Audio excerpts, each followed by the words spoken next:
حضرت جنید بغدادی فرماتے ہیں، آپ کہتے ہیں ابتدائی عمر میں میں اپنے شیخ کے پاس تھا، تو ایک روز وہ جو میرے پیر تھے، شیخ تھے، انہوں نے مجھے کہا کہ جنید تمہارے بال بہت بڑھ چکے ہیں تو تم ان کی حجامت بنواؤ، مطلب کٹنگ کرواؤ۔ تو کہتے ہیں میں اگلے روز ساتھ ہی ایک حجام کی دکان تھی، وہاں چلا گیا۔ تو پیسے تو کہتے ہیں میرے پاس تھے نہیں، تو میں نے کہا بابا اللہ کے نام پر کٹنگ تو کر دیں، بال تو بنا دیں۔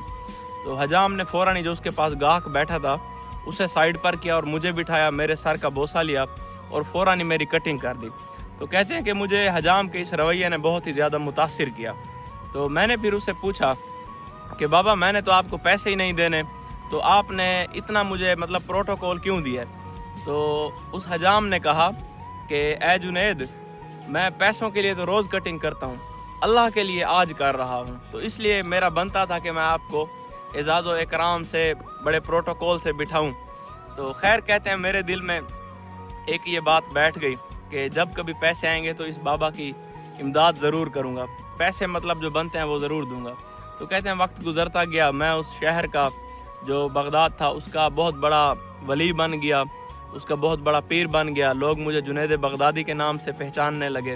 تو کہتے ہیں ایک روز میں اس کی دکان کے باہر سے گزرا تو میں نے سوچا کیوں نہ آج اسے اس کا معاوضہ جو بنتا تھا وہ دوں، تھوڑی اس کی امداد کر دوں۔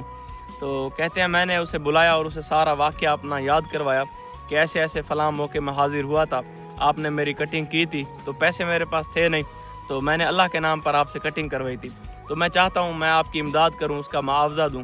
تو حجام نے کہا کہ جنید بغدادی اتنے بڑے ولی بن گئے ہو، پیر بن گئے ہو، تمہیں آج تک اتنا علم نہیں ہوا کہ جو کام اللہ کے لیے کیا جاتا ہے پھر اس کا معاوضہ لوگوں سے نہیں لیا جاتا۔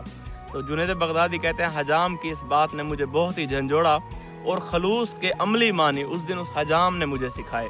تو بھائیو دوستو، خلوص کے اصل معنی تو یہ تھے کہ جو کام اللہ کے لیے کیا جاتا ہے اس کا معاوضہ پھر لوگوں سے نہیں لیا جاتا، اس کا نعم البدل پھر اللہ نہیں دینا ہے، اس کا ریوارڈ اللہ نے دینا ہے۔ مگر ہم کیا کرتے ہیں، کسی کی ہیلپ کرتے ہیں، کوئی امداد کرتے ہیں تو فوراً ہی موبائل نکالتے ہیں، سوشل میڈیا کی زینت بناتے ہیں، لوگوں پر اگر احسان کرتے ہیں پھر جتلاتے پھرتے ہیں، پھر لوگوں کو بتلاتے پھرتے ہیں۔ تو یہ یاد رکھیے گا، اگر آپ کسی پر احسان کرتے ہیں اور پھر اس کا ریوارڈ بھی لوگوں سے لینا چاہتے ہیں تو پھر اس احسان کا بدلہ آپ کو شر سے ملے گا، کیونکہ انسان نے تو پھر یہی بدلہ دینا ہے۔ اور اگر آپ کسی شخص کی مدد کرتے ہیں، امداد کرتے ہیں، کوئی اس پر احسان کرتے ہیں اور آپ کی نیت خالصتاً اللہ ہوگی تو اللہ پاک پھر اس کا نعم البدل کوئی بڑا دے گا۔